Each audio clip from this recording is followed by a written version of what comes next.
Ce matin, on va lire un texte, 1 Roi, chapitre 10, qui nous parle de la gloire de Salomon. Puis, ce soir, 1 Roi 11, on va lire un texte qui nous parle de la déchéance, voire certains diraient l'apostasie de Salomon. Ce matin, ça va être lumineux, ce soir, ça va être plus sombre.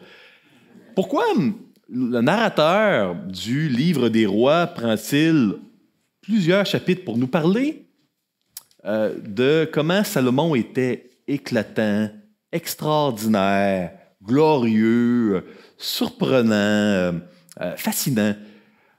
Je crois qu'on doit rester dans le thème. Le thème du livre des rois, c'est qui est celui qui va amener le peuple de Dieu à lui rendre un culte adéquat? Qui est la personne assise sur le trône de David qui va amener Dieu à demeurer au milieu de son peuple? C'est ça vraiment le thème. Et puis, de la même manière que le couronnement du roi Salomon est un peu emblématique de ce que Dieu va faire avec Jésus, bien, la personne qui va régner sur le trône de David éternellement, Jésus-Christ, notre Seigneur, il va être hallucinant, fascinant, extraordinaire, il va être grand, il va être merveilleux, admirable, puissant.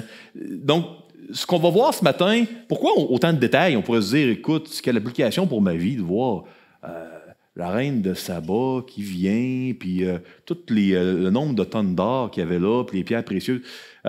Ça nous donne un pâle avant-goût de comment notre roi va être quand il va établir son royaume éternel. Et il l'a commencé, on le sait, avec l'Église. Donc, je pourrais dire comment il était, comment il est et comment il sera. Donc, quand vous lisez cette description-là, puis vous pouvez vous dire, « Hey, qu'est-ce que ça change dans ma vie, ça? » Toutes ces les descriptions du trône, les 6 échelons, les lions, tout ça. Ça nous donne, si on réalise la splendeur que Salomon avait, ça nous donne un infime pâle avant-goût de la splendeur que Christ a et qu'il continuera à avoir sur le trône de David.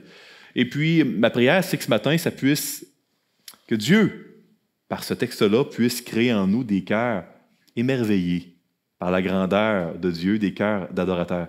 Prions, s'il vous plaît, avant d'aller plus loin.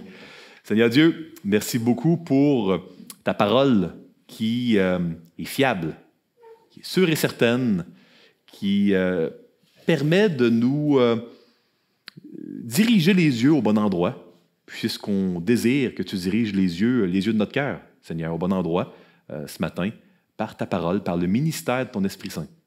Et c'est dans le nom de Christ que nous te prions, avec assurance, sachant à quel point tu es bienveillant. Amen. On va voir dans le chapitre 10 principalement le texte qui relate la visite de la reine de Saba ou de Séba, selon les versions. Séba, qui est la prononciation hébraïque, Saba, arabique. Là, donc, selon vos versions, vous allez voir cela. On a terminé hier l'introduction. On est vraiment aujourd'hui au chapitre 10, la gloire de David. Je l'ai mis en orange, ceux qui se souviennent. Merci beaucoup, frère. Gloire de Salomon. Je l'ai mis en orange parce que c'est ce que Dieu fait. C'est ce que Dieu a fait. Il l'avait promis à Gabaon. C'est vraiment ce que Dieu a fait chez Salomon. Et on a encore des petits indicateurs de sa chute aujourd'hui, mais c'est vraiment ce soir, dans le chapitre 11, qu'on va le voir. Au chapitre 7, parce que tous les chapitres d'un roi, on va les étudier ou au moins les résumer pour garder le fil. Donc, on était dans 1 Roi 6, la construction du temple. Qu'est-ce qu'on a sauté là, dans 1 Roi 7? Bien, tout l'aménagement intérieur avec Hiram, non pas le roi de Tyr, mais l'artisan de bronze là, qui a fait la mer. Souvenez-vous, ça devait être un microcosme parce que dans les nouveaux cieux, nouvelle terre, vous ne pourrez pas être à l'extérieur du temple, ça va être un grand temple. La cité-temple qui va descendre du ciel. Donc, on a à l'intérieur vraiment du temple, comme on l'a vu hier à 1 Roi 6 et on le voit dans 1 Roi 7, on a comme un mini-univers, mais qui va représenter ce qu'on va vivre au dernier jour pour tous les enfants de Dieu ici. Vous avez toute l'imagerie d'un jardin, des lions, bœufs, grenades, fleurs dans 1 Roi 7. 1 Roi 8, vous avez un chapitre qui est vraiment cool, c'est la dédicace du temple. Vous souvenez-vous qu'au Sinaï, il y avait du bruit, il y avait de la fumée.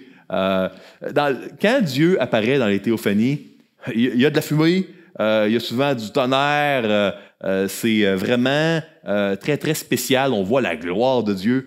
Et on voit dans 1 Roi 8 la fameuse dédicace du temple, l'inauguration du temple par Salomon. Puis vous voyez vraiment la présence de Dieu avec la fumée qui vient, donc, comme au Sinaï, en plein le temple, là, pour signifier que, OK, le tabernacle, là, ça se termine là. C'est fini, ça. On tombe au temple maintenant. Chapitre 9. Là, on voit la construction vraiment de ce qu'on appelle Milo. Peut-être vous allez voir dans vos Bibles, dans Roi aux Chroniques, M-I-2-L-O. Milo, c'est vraiment tout le complexe des différents palais que Salomon a fait pour lui. Cette première année, il a fait le temple, mais les 14 années suivantes, il a fait un palais pour lui. Il y avait une épouse qui voulait honorer plus que les autres. On va voir là qu'il y en avait, ce soir qu'il y en avait 1000. Dans les 1000, il y en avait une qui voulait honorer un peu plus, la fille de Pharaon. Il a bâti un palais pour elle.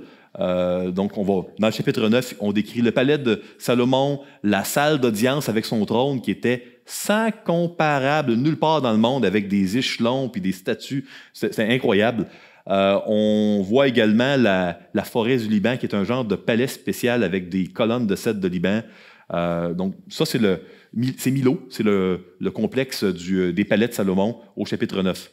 Et là, on est... D'ailleurs, vous avez une image ici, un peu du complexe là, du palais. Là.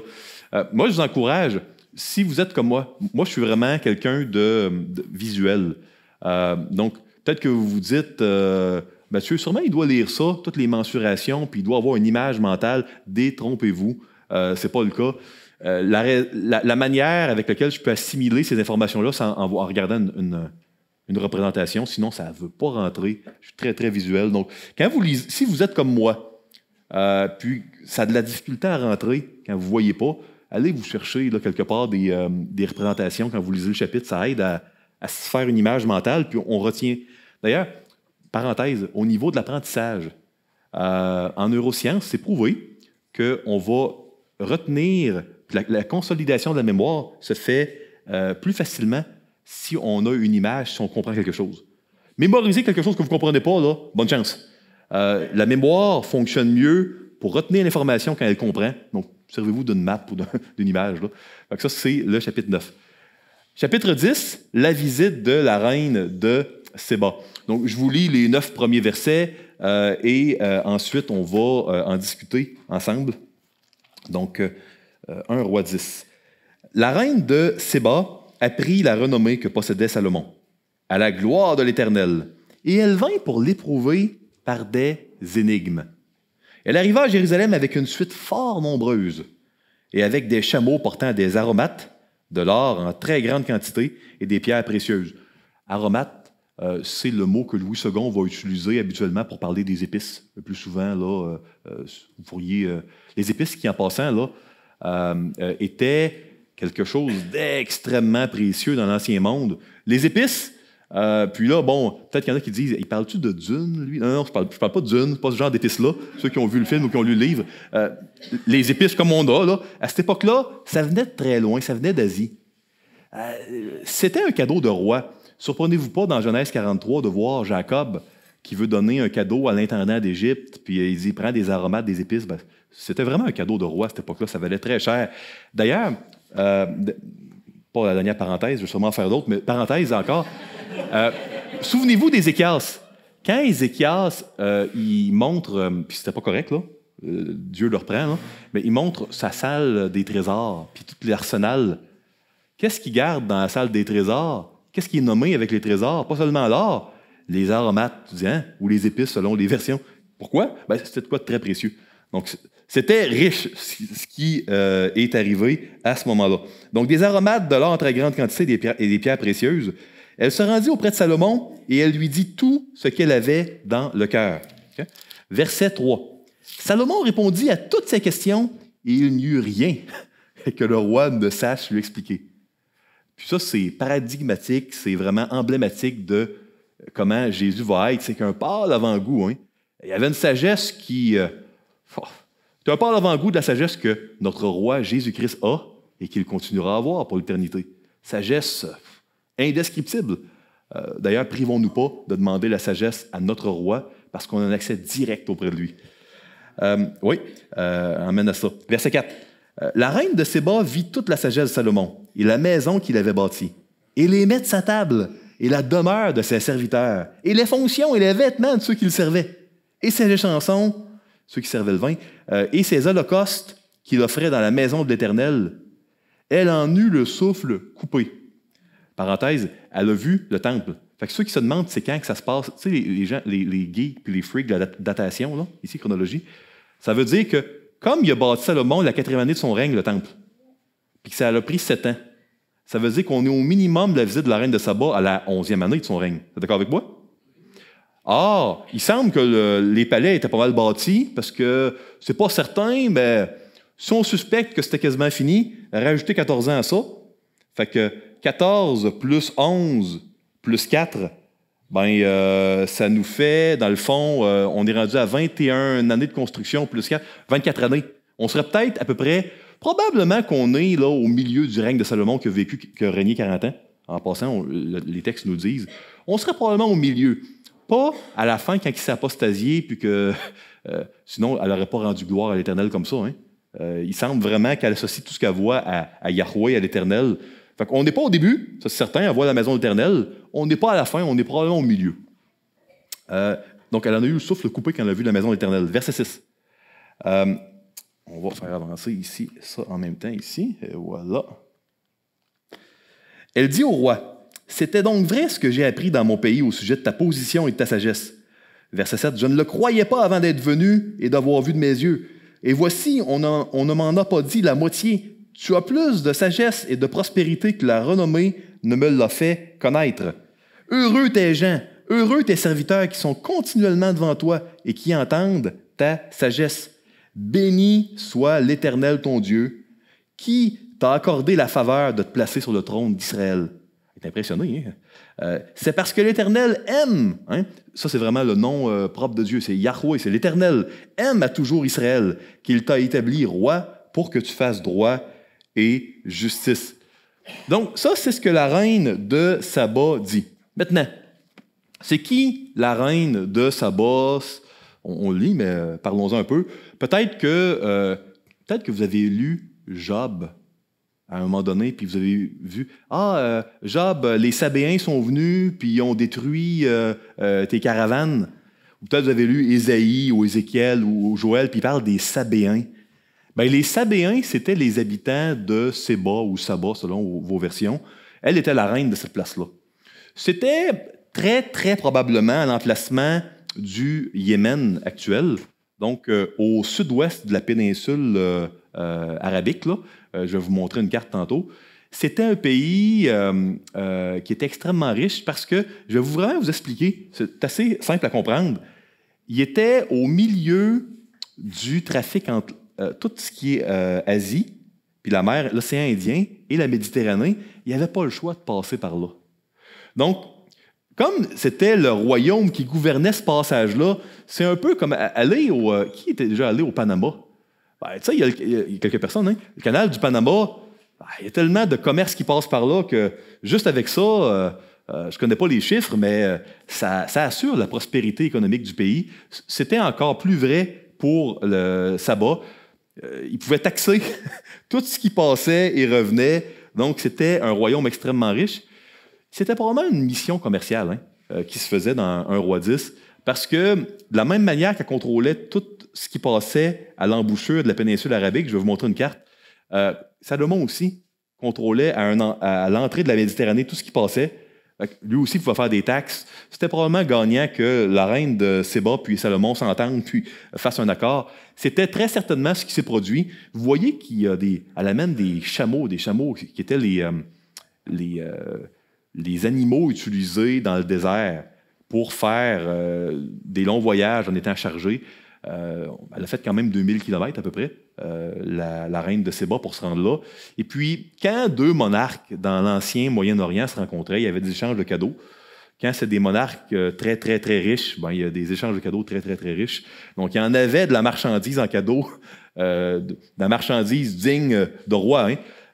La quantité d'or qui rentrait pour Salomon, on va le voir tantôt, on parle d'entre 20 à 25 tonnes d'or par année, dans les bonnes années. C'est une fortune qui est inimaginable.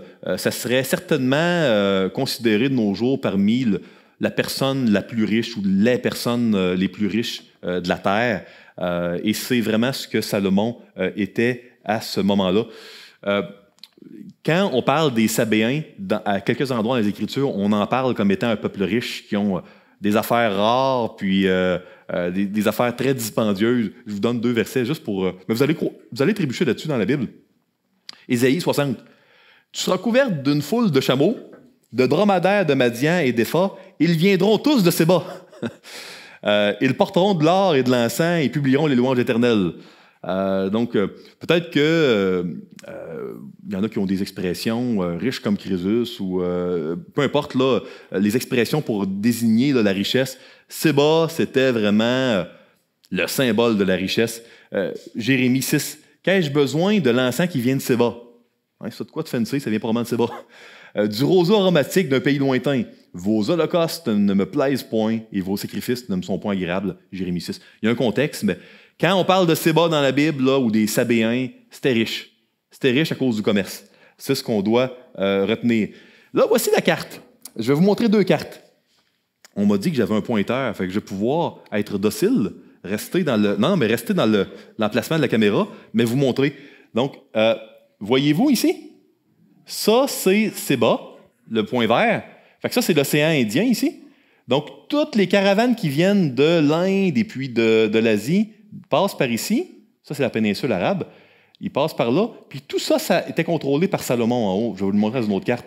Donc, ils se rendent jusqu'en Méditerranée puis ils font un commerce. Fait que le commerce, il part d'un côté de la Méditerranée, par ici, la mer Rouge, et l'océan Indien. Fait qu'il y a 2 places où tu n'as pas le choix d'arrêter. Tu as Séba, puis tu as l'Empire solomonique qui contrôlait, à l'époque de Salomon, tout ça. Tu ne peux pas passer à côté. Il contrôlait tout le bout, ici, de la Méditerranée. Donc, ça, c'est ce que vous devez comprendre. Puis ici, l'auteur de la carte a mis Ophir à l'emplacement de l'Érythrée ou de l'Éthiopie ici.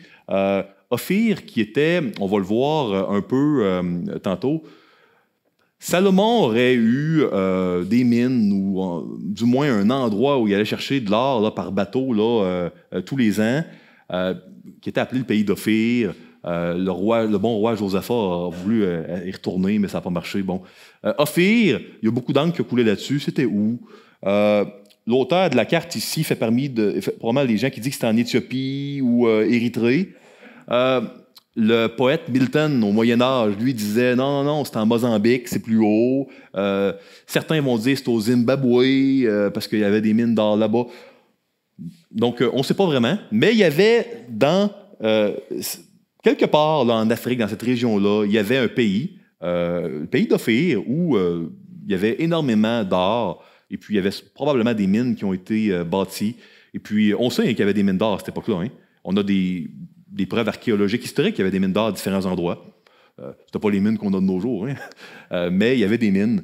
Donc ça, c'est un peu ce qui se passait. Et puis ici, voyez-vous, ça, c'est l'Empire solomonique. Il contrôlait ça ici, mais si vous lisez là, tous les chapitres qui disent qu'il contrôle, à l'époque de Salomon, là, il contrôlait la Syrie, le pays de Moab et d'Om. Pas moyen de te rendre en Méditerranée sans passer par Salomon, qui allait mettre ses taxes. Fait que il fallait que tu passes par Séba et par Salomon. C'est un peu ça, le contexte du chapitre d'aujourd'hui. Petite capsule trivia pour ceux qui disent « Ah, ben, j'ai entendu dire que c'était des légendes, tout ça. » Non, la Bible est inspirée de Dieu. C'est historique, hein?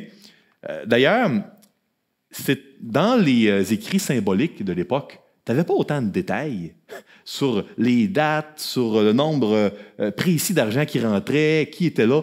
C'est vraiment un contexte historique. On a des écrits de ce qui s'est vraiment passé. Puis, écoutez, ça a laissé énormément de traces, Salomon et la reine de Séba, dans la littérature arabe, dans la littérature judaïque, à l'extérieur de la Bible. Saviez-vous que même en 2022, dans la Constitution de l'Éthiopie, dans l'article 2, de la Constitution d'Éthiopie en 2022, il y a une remarque par rapport à la reine de Séba et Salomon. C'est quand même remarquable. Hein? C'est vraiment des éléments qui ont laissé énormément de traces dans l'histoire. Ce sont des choses véridiques. Cette visite-là a vraiment eu lieu. Le royaume de Séba, les Sabéens ont vraiment existé. Il y a énormément de traces de cela. Il y a des évidences de cela. Donc, on est vraiment... D'ailleurs, dans le livre des rois, je vais en donner ici ou là dans les messages, dans les prochains jours, par la grâce de Dieu. Il y a énormément de traces historiques de ce qui est raconté dans la Bible. On est en face d'un récit véridique. Il y a des gens ici qui n'ont pas donné leur foi en Christ. Vous avez vraiment un récit historique qui est documenté, authentifié de toutes sortes de manières, qui présente l'œuvre d'un Dieu. Puis, vous avez une décision à prendre, à savoir, OK, est-ce que vraiment je nie tout ça? Puis si c'est vraiment un récit historique, est-ce que ce Dieu-là existe vraiment? Si oui, il y a des implications importantes. Versets 1 à 9, elle a fait un voyage de 2000 km, la reine de Séba, ça a laissé des traces, j'en ai parlé, elle a rendu gloire à l'Éternel pour toute la sagesse qu'elle a vue, puis qu'elle attribue là, à Yahweh, à l'Éternel. Quand vous voyez Seigneur dans vos Bibles, c'est souvent Adonai. Quand vous voyez Éternel, c'est habituellement le nom propre de Exode 3, là, Yahweh. En français, depuis Olivier Tam, c'est toujours traduit comme ça habituellement dans les Bibles. Versets 10 à 13. 10. Elle donna au roi 120 talents d'or, une très grande quantité d'aromates, ou d'épices, et des pierres précieuses. Il ne vint plus autant d'aromates que la reine de Séba en donna au roi Salomon. Les navires de Hiram qui apportèrent de l'or d'Ophir amenèrent aussi d'Ophir une grande quantité de bois de santal et des pierres précieuses. Le roi fit avec le bois de santal des balustrades pour la maison de l'Éternel et pour la maison du roi, et des harpes et des luttes pour les chantres. Il ne vint plus de ce bois de santal, et on n'en a plus vu jusqu'à ce jour. Rappelez-vous, c'est probablement Jérémie qui écrit dans les années 587, donc des siècles plus tard, du bois de santal, des aromates, particulièrement le bois de santal, on n'a plus jamais vu dans tous les siècles qui ont passé jusque-là. 13. Le roi Salomon donna à la reine de Séba tout ce qu'elle désira. Donc ça, on parle d'un autre assez généreux. Hein? Ce qu'elle demanda, il lui fit en outre des présents dignes d'un roi, tel que Salomon. Ça, l'imagination, là, des présents dignes de Salomon, ça devait certainement être riche. Puis elle s'en retourna et alla dans son pays, elle et ses serviteurs. Donc, on voit vraiment que cette gloire-là, cette souveraineté-là que le fils de David a eue, c'était dans le plan de Dieu. C'était ce roi-là qui régnait sur le peuple de Dieu de l'Ancienne Alliance. Et ce n'est qu'un pâle avant-goût du royaume futur qui va être établi et dont l'Église va faire partie. Le vrai royaume de Dieu éternel, où il n'y aura plus jamais rien d'impur qui va rentrer. Donc, ça, c'est un avant-goût. Quand on lit ça, qu'on réalise la splendeur, on se dit « Wow! » Dire que ça va être infiniment mieux, le royaume auquel je vais goûter moi, auquel je vais faire partie par la foi en Jésus-Christ. Fait que ça fait rêver, puis c'est important de s'en rappeler. C'est pas tout le temps rose, pas tout le temps facile. On a besoin de se rappeler de cette splendeur-là qui nous attend vraiment, hein? Je vous ai mis ici une image du bois de santal. Il y a 2 régions dans le monde où il y a du bois de santal. Il y en a en Inde, et puis il y en a dans certaines régions d'Océanie. L'Océanie, oubliez ça à cette époque-là. Donc, probablement que dans le monde connu de l'époque, le seul endroit où on pouvait aller chercher du bois de santal, c'était dans certaines régions d'Inde. C'est pour ça qu'ils n'en ont plus revu. C'est un bois qui a la particularité d'avoir c'est un bois précieux, hein? Une odeur là, des siècles de temps. Hein.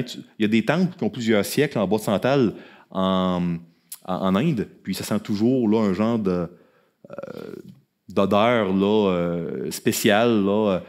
C'est des arbres de 10 mètres de haut, des gros arbres. C'est vraiment un bois précieux. C'était un bois précieux à l'époque, ça l'est toujours aujourd'hui d'ailleurs. Donc ça, c'est ce qu'on voit dans les versets 10 à 13. Je continue. On continue la splendeur et la gloire de Salomon avec un petit avant-goût des compromis. Versets 14 à 29. Le poids de l'or qui arrivait à Salomon chaque année était de 670 talents d'or. Selon les conversions, entre 20 à 25 tonnes d'or par année. Outre ce qu'il retirait des négociants, ça c'est en plus, hein, et du trafic des marchands et de tous les rois d'Arabie et des gouverneurs du pays.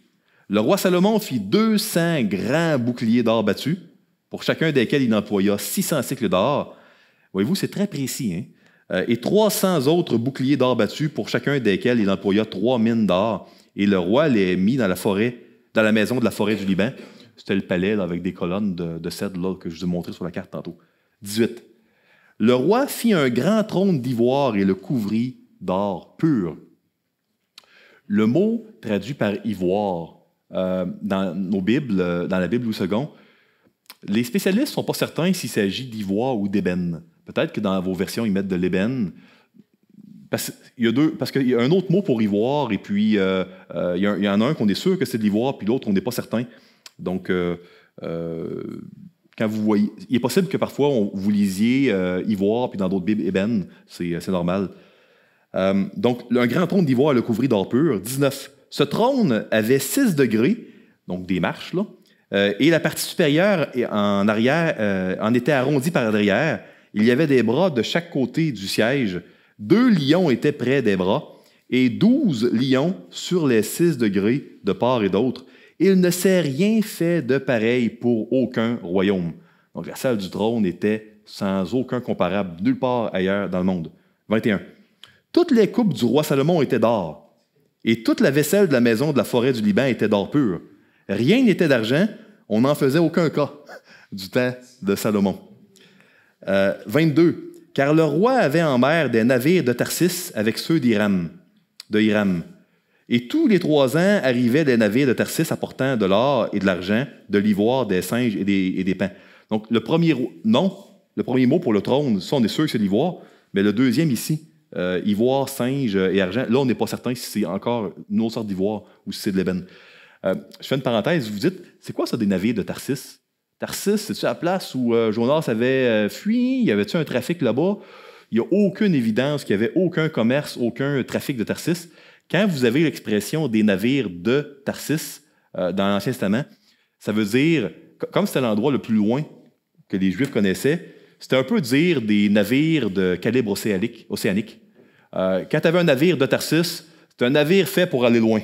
Mais ça ne veut pas dire qu'il allait à Tarsis ici. C'était vraiment un navire de grade Tarsis. Il ne va pas là, il va ailleurs, mais il est de grade Tarsis, il peut aller n'importe où. Il peut aller loin. C'est ce qu'on doit comprendre quand on voit le navire de Tarsis dans le livre des rois, je crois. Verset 23. Écoutez bien ça, parce que ça, c'est vraiment emblématique du fils de David, Jésus-Christ, qui va régner sur le trône. Écoutez ça, 23. Le roi Salomon fut plus grand que tous les rois de la terre, par les richesses et par la sagesse. Tout le monde cherchait à voir Salomon. Hey, c'est prophétique, ça va être la même chose, hein, on le sait dans les prophéties pour Jésus, pour entendre la sagesse que Dieu avait mise dans son cœur. Et chacun apportait des présents, des objets d'argent et des objets d'or, des vêtements, des armes, des aromates, des chevaux et des mulets. Et il en était ainsi chaque année. Verset 26. Salomon, là, ça se corse un peu. On a une petite préparation pour ce soir. Salomon rassembla des chars et de la cavalerie. Il avait 1400 chars et 12 000 cavaliers, qu'il plaça dans les villes où il tenait ses chars et à Jérusalem près du roi. Vous dites, quel est le problème? J'y reviens dans un instant. 27. Le roi rendit l'argent aussi commun à Jérusalem que les pierres et les cèdres, aussi nombreux que les sycomores qui croissent dans la plaine. Donc, c'est vraiment une manière de dire, là, sycomore, c'était vraiment pas précieux. Les cèdres, c'était le plus précieux.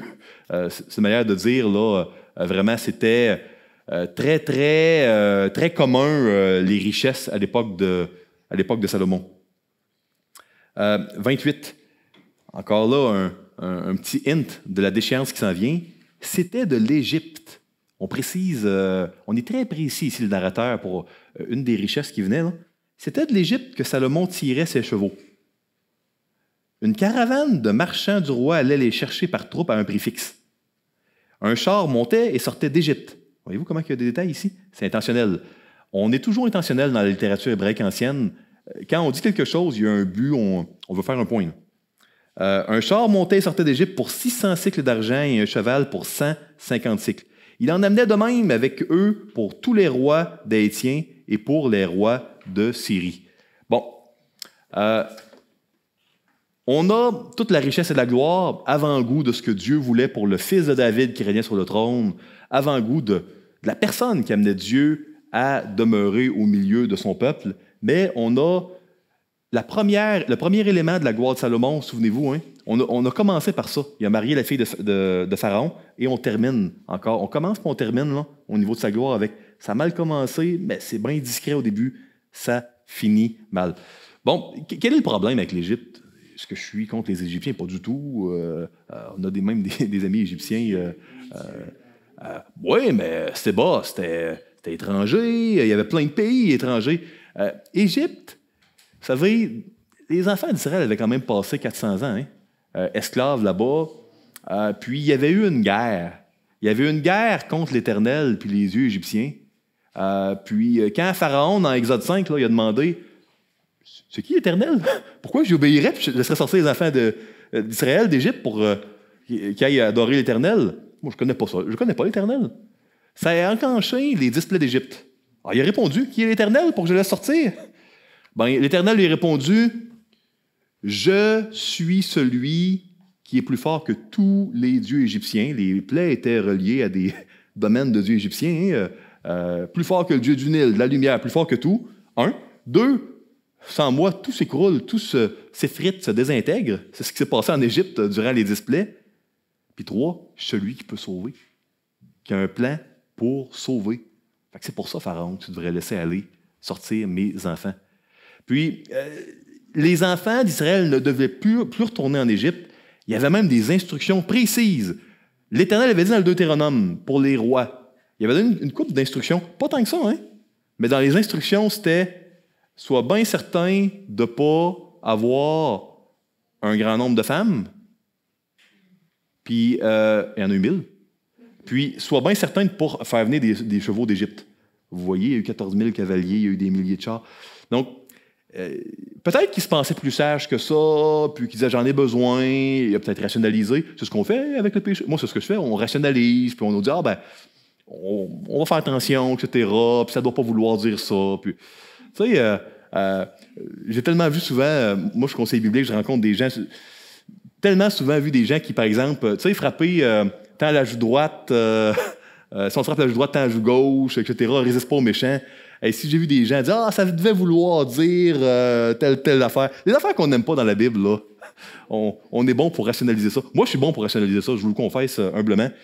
Certainement que c'est ce qu'il a fait. Plus on est intelligent et sage, plus on est tordu puis sophistiqué dans la manière de rationaliser le mal. Certainement, Salomon devait être hallucinant dans sa capacité à rationaliser. Non, mais c'est vrai, hein? Donc, ici, j'en ai parlé, on a 20 à 25 tonnes d'or ou 41 000 à 50 000 livres d'or. C'est même mieux les livres aux tonnes. Le mot qui pourrait vouloir dire du bois d'ébène, les navets de Tarsis, on en a parlé. Et puis là, je vais vous lire le passage dans le Deutéronome qui parle des instructions pour le roi. Puis vous jugerez par vous-même, hein, si ce que je vous dis semble exact. Donc, dans le Deutéronome, ça dit « Tu mettras sur toi le roi qui choisira l'Éternel ton Dieu. » Jusque-là, ça va. « Tu prendras un roi du milieu de tes frères. » Retenez bien cela.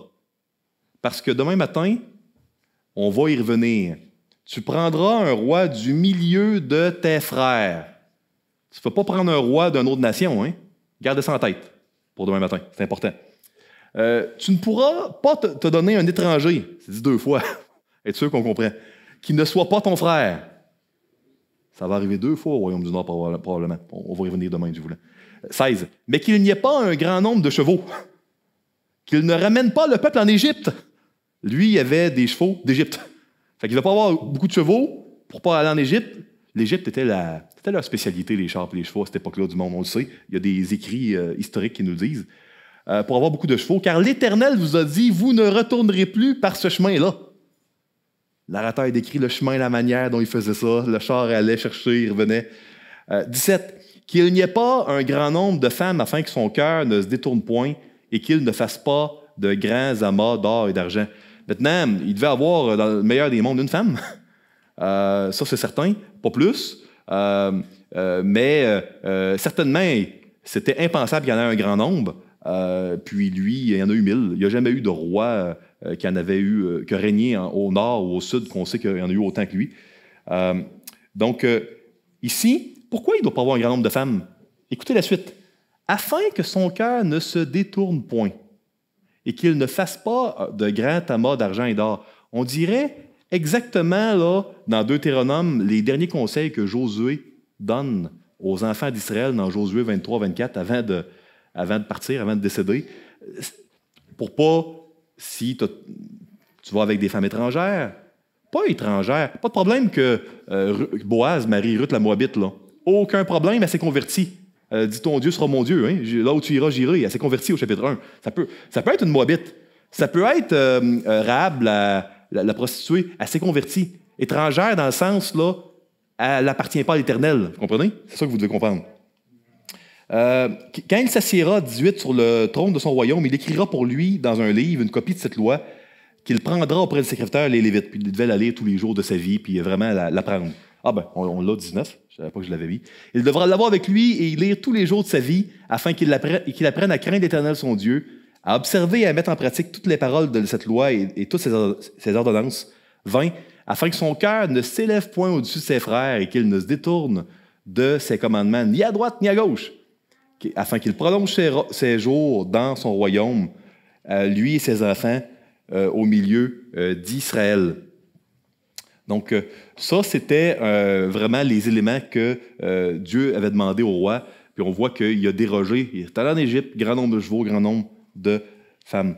Vous avez ici, on a excavé, ça a été authentifié par plusieurs experts comme étant des écuries de Salomon. Ça a été excavé, ça, en Israël. Puis ça, c'est des postes de garde qui sont attribués par plusieurs archéologiques à Salomon également, là, en Israël, qui ont été excavés. Il y a énormément de fouilles archéologiques qui se font dans cette région-là du monde. Donc, ici, on voit vraiment la déchéance, la chute que Salomon a eue. C'était pas du racisme, c'était important de ne pas s'éloigner de Dieu au niveau de son cœur. J'irai pas trop loin dans cette discussion-là ce matin, parce qu'on en parlerait ce soir dans 1 Roi 11. Puis, de toute manière, mon temps est déjà échu, fait que ça tombe bien. Terminons avec 4 applications à garder dans votre cœur aujourd'hui. 1. C'est dans les succès, dans les bénédictions que Dieu nous donne, qu'il y a le plus grand potentiel d'oublier Dieu, de chute, de devenir autosuffisant et de perdre notre premier amour. Si on n'a pas de quoi manger là, pour notre famille, pour aujourd'hui, probablement qu'on va être dans la prière. Si on est comme l'homme là, qui a, dans l'Évangile, la parabole, qui a fait des greniers, des entrepôts, puis mange et réjouis-toi, mon âme, parce que il y en a pour tout le reste de sa vie. Dieu a dit, c'est pas mal d'avoir des sous, là, mais il y a un danger avec l'autosuffisance, avec les bénédictions, les richesses financières. C'est pas mal, mais il y a un danger attaché à ça. Richesse dans les talents, richesse dans les arts, dans nos relations. Il y en a qui sont très habiles dans les relations. Peut-être dans votre famille, ça va extrêmement bien. Ce qui va bien dans votre vie, là, il y a un danger. Il ne s'agit pas de devenir cynique et pessimiste puis de ne pas remercier le Seigneur pour ce qui va bien. Là. Non, mais remercions puis célébrons pour ce qui va bien. Gloire à Dieu pour ce qui va bien. Mais soyons juste en train de célébrer Dieu pour ce qui va bien puis de tout le temps lui rendre la gloire puis d'être prudent que notre cœur ne se détache pas de Dieu puis qu'on ne devienne pas indépendant. Parce que ce n'est pas ce que Dieu veut. Il veut qu'on soit dépendant de lui. Tous les jours, toutes les secondes, toutes les minutes de notre vie. 2, les compromis sur les petites choses qui perdurent sur le long terme. C'est souvent les compromis les plus nocifs pour notre attachement à Dieu. On va en parler un petit peu plus tard. Pour les gens qui aiment la chronologie et les dates, je vais vous proposer là, un calcul ce soir qui prouve que c'est avant même qu'il devienne roi qu'a commencé son histoire de femme. Là. Moi, je crois vraiment qu'on peut calculer avec différents éléments. Vous jugerez par vous-même. Là. La femme de Pharaon, là, en fait, non, sa femme ammonite, Naama, la mère de Roboam, c'était avant même qu'il soit roi qu'il l'a pris que pour femme. Fait que son histoire de marier des femmes étrangères, ça a commencé avant même qu'il soit roi, ça a commencé tout jeune. Ceux qui sont plus jeunes ici, je ne donne pas d'âge ici, soyez prudents à vos affections. Les affaires inoffensives, c'est souvent les pires, c'est sournois. Les compromis, on doit vivre des vies sans compromis. Notre société a mille et une affaires à nous proposer plutôt que de lire notre Bible chez nous le soir, plutôt que d'aller à l'église le dimanche, plutôt que de s'impliquer. Il y a tellement de choses. C'est pas des mauvaises choses. La pelouse, c'est bon, les jardins, tout ça. Non, mais il y a plein de choses. La pelouse, je suis tout le temps halluciné par le temps que ça prend. Avoir une belle pelouse, c'est incroyable. Ben, c'est bien, là, c'est super bon, puis il faut avoir une belle pelouse, mais c'est pour vous dire, on a mille et une affaires qui sont pas mal à nous, que Dieu peut nous donner, là, pas que Dieu, mais que Dieu permet et que la société va nous donner pour qu'on oublie Dieu. Puis comme ça va bien dans notre vie, souvent, en Amérique du Nord, ben, c'est plus facile d'oublier Dieu. Il faut être prudent. Fait qu'il y a un avertissement ici à avoir. 3, la nouvelle naissance amène un style de vie différent. 4, les projets les plus flamboyants et éclatants peuvent nous amener à oublier Dieu. C'est après avoir fait le temple à l'Éternel, puis des grands projets pour le peuple de Dieu, que cet homme-là a oublié Dieu. Ça s'est fait graduel. Il y a des gens qui sont dans le ministère à temps plein ici. Ainsi en était de Salomon, c'était le roi d'Israël, c'était un ministère à temps plein. On doit être prudent. Peu importe ce qu'on fait, là, on doit être prudent là, de ne pas oublier le Seigneur, mais on doit être encouragé quand on lit ce texte par la beauté et la splendeur du royaume de notre roi qui nous attend. Je t'amène par la prière. Seigneur Dieu, merci parce que tu es un Dieu extraordinaire. Merci parce que tu nous donnes des avant-goûts de ce qui nous attend. C'est pas tout le temps facile ici-bas. Aide-nous à nous rappeler de la beauté, de la splendeur, incroyable même, mais vrai, qui nous attendent. On veut te louer et te dire qu'on t'aime, Seigneur. En ton nom. Amen.